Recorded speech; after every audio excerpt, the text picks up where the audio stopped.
विधानसभा चुनाव 2022 के बाद से खाली हुई लोकसभा की 2 सीटों के लिए 23 जून यानी कल उपचुनाव होना है। रामपुर और आजमगढ़ सीट के लिए प्रचार 21 जून को थम गया। ऐसे में मतदान के लिए आज पोलिंग पार्टियां रवाना हो रही हैं। दोनों सीटों पर कल मतदान होना है। आजमगढ़ से बीजेपी के प्रत्याशी दिनेश लाल यादव को प्रत्याशी बनाया है, जबकि सपा ने धर्मेंद्र यादव और बसपा ने शाह आलम उर्फ गुड्डू जमाली को प्रत्याशी बनाया है। दरअसल आजमगढ़ लोकसभा सीट समाजवादी पार्टी के राष्ट्रीय अध्यक्ष अखिलेश यादव की इस्तीफे से खाली हुई थी। यहां से धर्मेंद्र यादव मैदान में हैं, तो वहीं बीजेपी से भोजपुरी फिल्म स्टार दिनेश यादव निरहुआ को मैदान में उतारा है। बता दें कि वर्ष 2019 के चुनाव में अखिलेश यादव ने दिनेश लाल यादव को हराया था। एक बार फिर निरहुआ लोकसभा में पहुंचने के लिए समाजवादी पार्टी के उम्मीदवार को चुनौती दे रहे हैं। बसपा ने शाह आलम उर्फ गुड्डू जमाली को प्रत्याशी बनाया है। अब रामपुर लोकसभा से समाजवादी पार्टी ने आजम खान के करीबी असीम राजा पर दांव लगाया है। बीजेपी के घनश्याम लोधी को रामपुर से मैदान में उतारा है। घनश्याम लोधी भी आजम खान के करीबी रहे और 2022 विधानसभा चुनाव से 2 महीने पहले ही बीजेपी में शामिल हुए थे। बताया कि ऐसे में अखिलेश यादव दोनों सीटें बचाना बड़ी चुनौती होगी। अब देखना यह है कि किस तरह की स्थिति इन सीटों पर बनने वाली है। और इस खबर पर हमारे साथ निशांत ठाकुर समाजवादी पार्टी से, आकाश रॉय बीजेपी से जुड़ गए हैं। बहुत बहुत स्वागत है आप दोनों का। सबसे पहले मैं जानना चाहूंगा निशांत, क्या कुछ स्थिति समाजवादी पार्टी की बनी है, क्योंकि इस बार चुनौती तो समाजवादी पार्टी को लग रही है। जिस तरह से बीजेपी ने कैंपेन किया है, तमाम मंत्री वहां पर मौजूद रहे, तमाम सांसद वहां पर डटे रहे और एक बड़ा शोरगोर प्रचार प्रसार किया गया, तो क्या लग रहा है, क्या एक बड़ी चुनौती इस बार बीजेपी बन सकती है?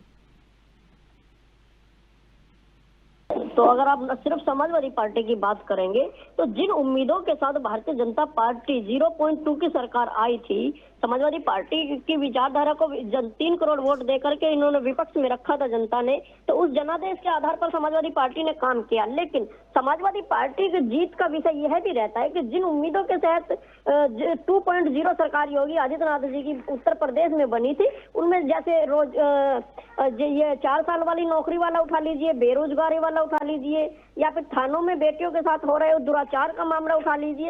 इन सब बातों को मद्देनजर अगर आप देखेंगे तो भले ही तो भारतीय जनता पार्टी के पास खोने के लिए कुछ ना हो, तो लेकिन जीतने के लिए भी उनके पास कुछ बचा ही नहीं है, क्योंकि समाजवादी पार्टी की विचारधारा इनकी क्रूर नीतियों पर होते हुए बातों पर प्रहार कर रही है और समाजवादी पार्टी की दोनों सीटें, रामपुर और आजमगढ़, दोनों सीटें समाजवादी पार्टी जीत रही। चलिए आकाश जी, कितनी बड़ी चुनौती इस बार बीजेपी को लग रही है, क्योंकि ये दोनों जो सीटें हैं वो समाजवादी पार्टी का गढ़ मानी जाती हैं, उनकी पुरानी वो सीटें रही हैं। इस बार बीजेपी फिर वहां पुरजोर कोशिश में है। नहीं, बात ठीक है आपकी, लेकिन 2009 में भारतीय जनता पार्टी उस सीट से, आजमगढ़ की सीट से जीती थी। रमाकांत यादव सांसद थे, भारतीय जनता पार्टी के ही टिकट पे वो चुनाव जीत के गए थे। तो इसलिए ये कहना कि समाजवादी पार्टी का ये गढ़ है, हमारे जब 2009 में हमने सीट जीती थी उसके पहले जो है अकबर अहमद डंपी बहुजन समाज पार्टी के सांसद थे। तो ये कह देना कि ये गढ़ है, ये मैं नहीं मानता। और अगर गढ़ है, ठीक है, मैं एक बेसिस पे आप कह सकते हैं, जिस प्रकार से विगत विधानसभा के चुनाव में आजमगढ़ की जनता ने समाजवादी पार्टी के लोगों को मौका दिया है कि यहाँ पे 2 लोकसभा सीटें पड़ती हैं पूरे जिले में, एक लालगंज और एक आजमगढ़ सदर, और 10 विधानसभाएं हैं। आप सोचिए कि 10 विधायक इनके हैं, सांसद इन्हीं के थे, और जो दूसरी लोकसभा है लालगंज, वहां से बहुजन समाज पार्टी के सांसद हैं, महिला हैं वो। लेकिन आप इनका कार्यकाल उठा के देखेंगे, अगर आप पिछले 5-8 सालों में, क्योंकि पिछली बार 2017 में भी भारतीय जनता पार्टी के एक ही विधायक थे, बाकी 9 विधायक सपा और बसपा के मिला के ही थे। इनसे अगर आप इनके किसी विधायक को उठा लीजिए, उनसे पूछ दीजिए कि आपने 5 साल में अपने केवल कोई 3 काम बता दीजिए जो आपने आजमगढ़ की जनता के लिए किया हो, तो इनका मुंह बंद हो जाता है। इनका काम का क्या है, तुष्टीकरण का। इनका काम है जो लोग आजमगढ़ में आतंकवादियों को संरक्षण देते थे उनको समर्थन करना। अरे भाई, आपके बीच में इंटरप्ट मैं नहीं कर रहा था, आप अपनी बारी में बोल लीजिएगा, ठीक है? ठीक है। आप ये जानिए कि आतंकवादियों जो लोग बम चलाते थे फैजाबाद में, काशी में, लखनऊ में, अन्य जगहों पे जो लोग बम प्लांट करते थे, जो लोगों की हत्याएं करने की साजिश रचते थे, उनको संरक्षण देते थे समाजवादी पार्टी के लोग। उनसे मुकदमे वापस करने का काम समाजवादी पार्टी के लोग करते थे। और आप सोचिए कि 2019 में अखिलेश यादव जी को आजमगढ़ की जनता ने 2.5 लाख वोटों से जिता के भेजा। इन्होंने क्या किया? कोरोना जैसी बड़ी महामारी, वैश्विक महामारी, जिसका मतलब पूरे विश्व ने जिसके दुष्परिणाम झेले और देखे हैं, उस कोरोना जैसी महामारी में आजमगढ़ लोकसभा का सांसद गायब था। लोग खोज रहे थे कि हमारे सांसद जी कहाँ हैं। और अब आप देखिए कि जिस व्यक्ति को आजमगढ़ के लोगों ने 2.5 लाख वोटों से जिता के भेजा, उस व्यक्ति ने आजमगढ़ के लोगों के जनादेश का अपमान किया और ये सीट छोड़ के चले गए। उसके बाद फिर इनको कोई आजमगढ़ में नेता नहीं मिला। इनके 10 विधायक हैं, इनके बड़े बड़े नेता कहते हैं कि समाजवादी पार्टी के बहुत सारे नेता आजमगढ़ से बिलोंग करते हैं, मैं मान लेता हूं, लेकिन इनको कोई एक व्यक्ति नहीं मिला जो लोकसभा का चुनाव आजमगढ़ सदर से लड़ पाए। इनको लड़ाने के लिए किसको लाया गया? सैफई परिवार से। अब आप सोचिए कि एक तरफ वो लोग हैं जो परिवारवाद को बढ़ावा देते हैं और दूसरी तरफ वो लोग हैं दिनेश लाल यादव निरहुआ, जिस व्यक्ति ने अपने जीवन में संघर्षों को देखा है, अपनी मेहनत के बलबूते, अपने टैलेंट के आधार पे एक बड़ा मुकाम हासिल किया और भोजपुरी भाषा जो हमारी मातृभाषा है, चाहे आजमगढ़, मऊ या पूरे पूर्वांचल की आप कह लीजिए, जो मातृभाषा, उस भाषा का मान बढ़ाया है।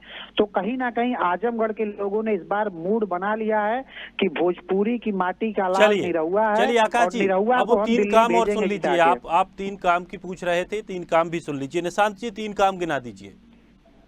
एक आजमगढ़ में जगह होती है रूमी दरवाजा, जो आज के टाइम में जिसका लाइटें हटा करके बल्ब फ्यूज करके उतरवा के रख दे गए हैं। सबसे पहले उसकी बिल्डिंग को बढ़ा करके, हमारी और आपकी उम्र के लोग नहीं जानते होंगे कि रूमी दरवाजा वहां पे क्या है, लेकिन उसकी बिल्डिंग को ऊपर तक बढ़ा करके, ऊपर तक बढ़ाने के बाद में लाइटों का काम करा गया समाजवादी सरकार में।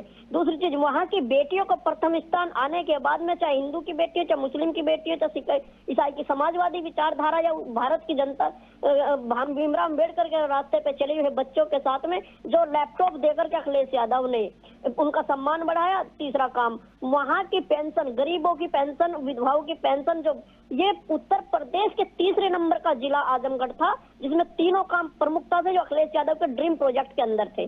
ठीक है, तीसरे अगर इनके भारतीय जनता पार्टी के काम गिनवाए जाएं तो किसानों के ऊपर गाड़ी चलाने वाले नेता, बेटियों के ऊपर थाने में दुराचार करने वाले नेता, ऐसे बहुत सारे कार्य हैं जो गिनाने में शर्म आती है। उत्तर प्रदेश सहित भारत की जनता जानती है किस तरीके से 3.5 करोड़ वोट पाकर के भारतीय जनता पार्टी की सरकार उत्तर प्रदेश में आई थी। लेकिन ये चीजें तो आपने विधानसभा में भी गिनाई थी।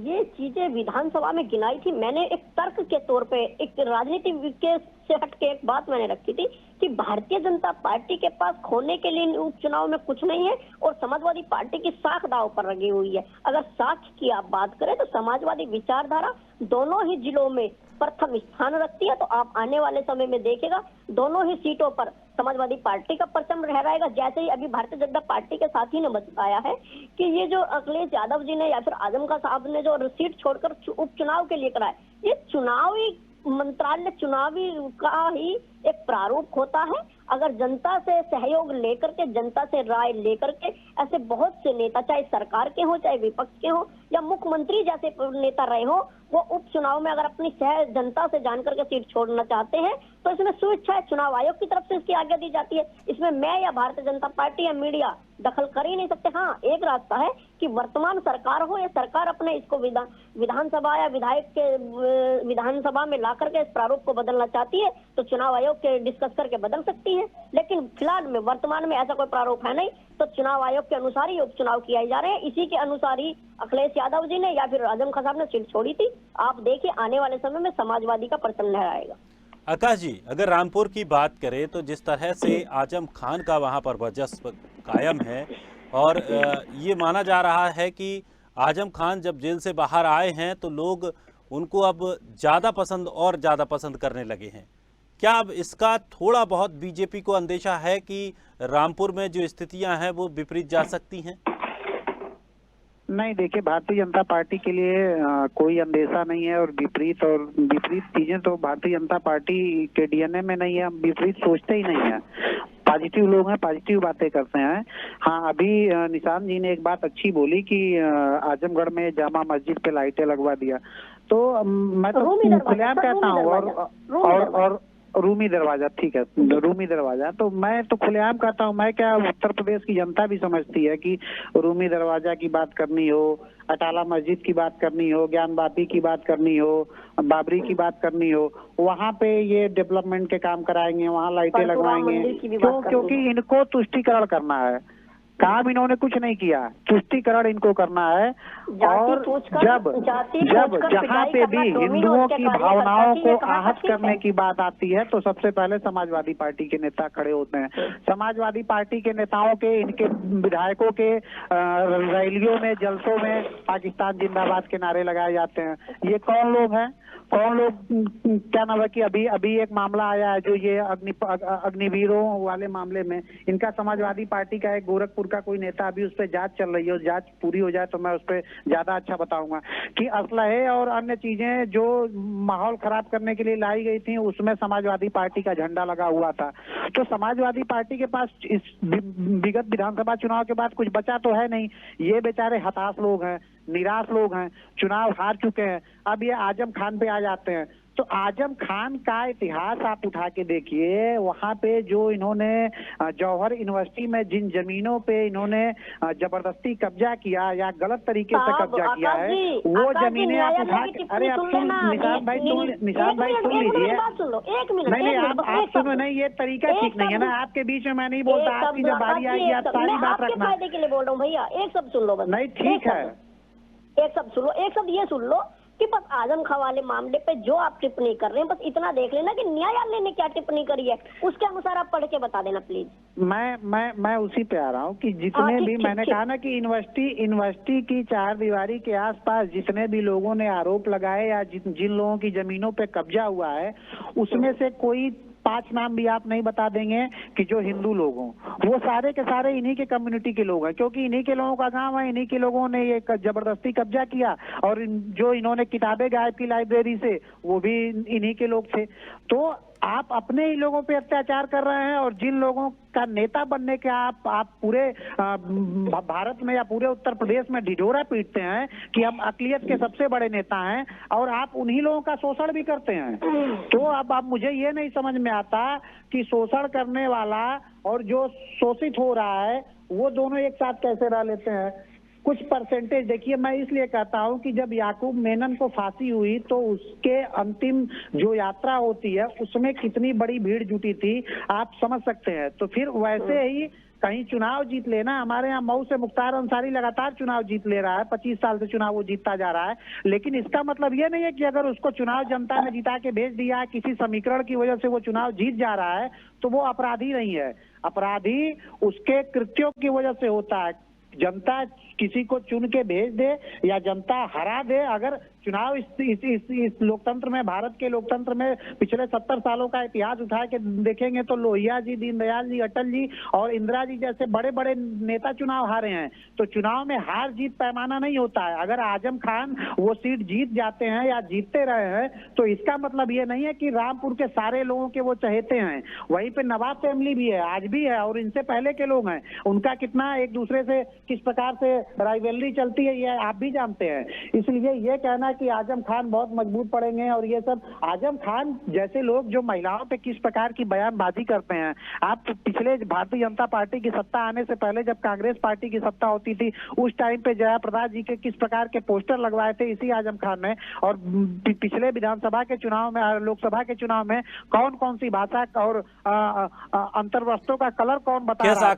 आकाश जी, इन बयानों का तो खैर कोई मायना नहीं रहता। अगर वही नेता, यही बयान देने वाले नेता अगर आपकी पार्टी में आ जाएंगे तो वो पाक साफ हो जाएंगे। नहीं नहीं यही नेता अगर आपकी पार्टी में आ जाएंगे वो पाक साफ हो जाएंगे। 30 सेकंड का टाइम दीजिए। नहीं बिल्कुल नहीं, मैं ऐसा नहीं मानता और ना भारतीय जनता पार्टी मानती है। कोई भी हो, भारतीय जनता पार्टी का ही व्यक्ति अगर कोई गलत बात बोलता है तो उसको दोषी माना जाएगा। ये मतलब नहीं आप सोचिए नुपुर शर्मा वाले मामले में भारतीय जनता पार्टी ने किसी का इंतजार नहीं किया, हमने कार्रवाई की। क्योंकि देखिए, और दूसरा पहलू, मेरी बस 1 मिनट में बात खत्म हो जाएगी। दूसरा पहलू ये भी है उस बात में कि नुपुर शर्मा ने वही बात बोली थी जो जाकिर नाइक अपनी तकरीरों में बोलता है। बावजूद इसके भारतीय जनता पार्टी ने कहा कि धार्मिक मामला उनका अपना निजी मामला है और उनके धर्म ग्रंथों में क्या लिखा हुआ है क्या नहीं लिखा हुआ है उस पर हमें टिप्पणी करने की जरूरत नहीं और हमें बचना चाहिए। लेकिन नुपुर शर्मा ने जो कहा था वही चीज जब जाकिर नाइक बोलता है तो किसी की आवाज नहीं उठती है। ये इस देश की सच्चाई है। चलिए निशांत जी। मैं आकाश जी की एक बात को बड़े सहनशीलता से बढ़ाना चाहता हूं कि इनको बधाई ये देना चाहता हूं। इन्होंने अभी आजम खान पर टिप्पणी करते हुए ये कहा कि चुनाव जीतना अहमियत नहीं रखता। तो ये हकीकत बात है कि भारतीय जनता पार्टी की क्रूर नीतियों वाली सरकार ने जो जिस तरीके से चुनाव जीत करके 3.5 करोड़ वोट पा करके इनको इस बात का लाइसेंस नहीं मिल जाता है। ये मैं आकाश जी की बात को आगे बढ़ा रहा हूँ। जैसे कि इन्होंने आजम खां पे अन्य व्यक्ति पे टिप्पणी कर रहे हैं, तो 3.5 करोड़ वोट पा करके भारतीय जनता पार्टी को इस चीज का लाइसेंस नहीं मिल जाता है कि आप जनता के ऊपर क्रूर नीतियों का प्रहार करेंगे, बुलडोजर फर्जी आप चलाएंगे, बेटियों के साथ अत्याचार कराएंगे। ये लेकिन आप देखिएगा, अगर बात सिर्फ उपचुनाव की हो रही है तो आप समय आने दीजिए, आप देखिएगा दोनों ही उपचुनावों की सीट पर चुनाव आयोग के अकॉर्डिंग उत्तर प्रदेश की जनता समाजवादी विचारधारा पर वोट करेगी और समाजवादी पार्टी के दोनों कैंडिडेटों को जिताकर उत्तर प्रदेश की सदन में भेजने का काम करेगी। चलिए, बहुत बहुत शुक्रिया आप दोनों मेहमानों का हमारे साथ जुड़ने के लिए, अपनी बात रखने के लिए। लेकिन एक बात तो है कि साख का सवाल तो जरूर बना है। समाजवादी पार्टी का ये किला है, लेकिन बीजेपी इसको भेदने की पूरी जुगत में लगी हुई है। जिस तरीके से बीजेपी ने जो प्रचार प्रसार किया है और उसके बाद से लगातार जो स्थितियां वहां पर बनी, पूरा केंद्रीय नेतृत्व वहां पर रहा मौजूद, मंत्रियों को वहां पर लगाया गया और वजह ये थी कि सिर्फ इन सीटों पर जीत हासिल करनी थी, क्योंकि ये साख का सवाल है। रामपुर आजमगढ़ सपा की खास सीट मानी जाती हैं, तो अब बीजेपी सत्ताधारी दल चाहती है कि इन सीटों को भी अपने कब्जे में लिया जाए।